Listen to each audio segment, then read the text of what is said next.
I think I would call Kindred a cocktail bar and a restaurant before I would call it a vegan restaurant. The word vegan doesn't appear on the menu anywhere. We really just try and lead with the flavors and lead with the guest experience here and the hospitality here.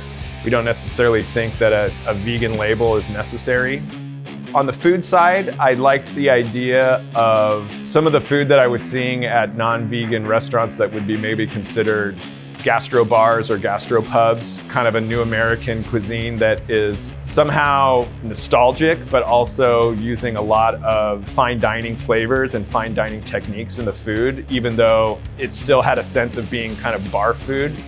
So, I mean, my philosophy really is that, I'm kind of here to make good food, and I don't necessarily need meat or cheese or butter or things like that to do it. We just like to continue to push ourselves and just reach those outer boundaries of weirdness and experimental stuff and creativity.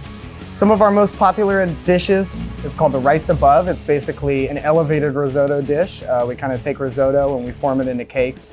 It's got carrots 5 different ways, and it's about 99% from the state of California. Right now we have a deli battle number 3. It's kind of our riff on like a cheese and charcuterie plate, but a little bit more exciting. Those are some very recent menu drops that are really popular and are doing really well. And I, kind of pushed myself outside of my regular comfort zone a little bit and did something really cool that I was proud of. So I was exposed to veganism and vegetarianism through the punk and hardcore scene. And in many ways, Kindred is kind of an homage to that more kind of wild side of the culture. But we also like the idea of turning some of those more aggressive elements of what we do on their head as well. I do not have an interior design background, but I think that definitely benefited the space feeling pretty unique because we kind of combined some things that maybe somebody with a more refined sense of design would question or be a little skeptical of. We wanted the place to somehow blend an old, kind of historic, almost Victorian cocktail parlor with something a little more sinister and evil, kind of like Skeletor's evil lair. People are wowed by the space, and understandably, it's gorgeous. It's gorgeous in the daytime. It takes on a whole new ambiance when the sun goes down and the candles are lit. We always recommend that people check out the bathroom if they haven't seen it already, because you're almost like going into another little world just to go wash your hands. I love the freaking wallpaper. I love Rainbow Bright. I grew up loving Rainbow Bright. We worked with a local artist named Dane Danner. The idea is that from afar it looks really classic, and getting up close, you realize that there's a lot of lowbrow, kind of psychedelic images buried inside. We have eyeballs sword fighting, and we also have a 6-armed Rainbow Bright sitting on top of a satanic star with all kinds of wild things in her hands. When we opened up our doors, there's this kind of implied shrine around that statue, and people started leaving money in its mouth as an offering.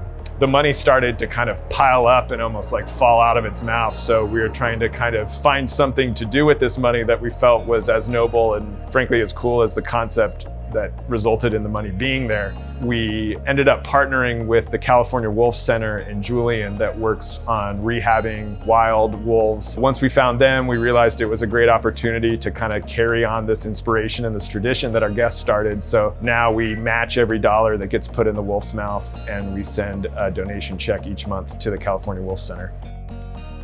I'm a longtime vegan, 15, 16 years. However, I've also been a longtime fan of beer and spirits and cocktail culture. The cocktails are really a centerpiece to what we do.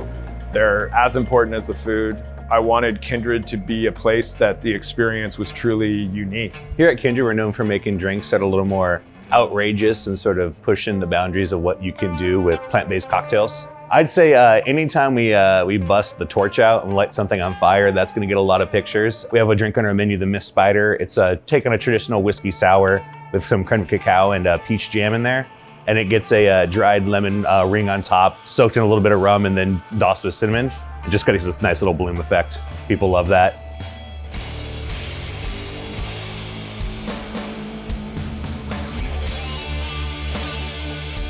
One of our most popular drinks here is probably our Gluten Coil. It's been on the menu for quite some time. It's weathered a few transitions, so that says something about it. It's mezcal, reposado tequila, a peach liqueur, tamarindo and chamoy, a little bit of lemon and tahini on the rim. So it has this really nice like Mexican candy San Diego flair to it that just is really easygoing and really attracts the drinkers who might not be too into mezcal or may have had like a bad experience with it being like too smoky for their flavor palette.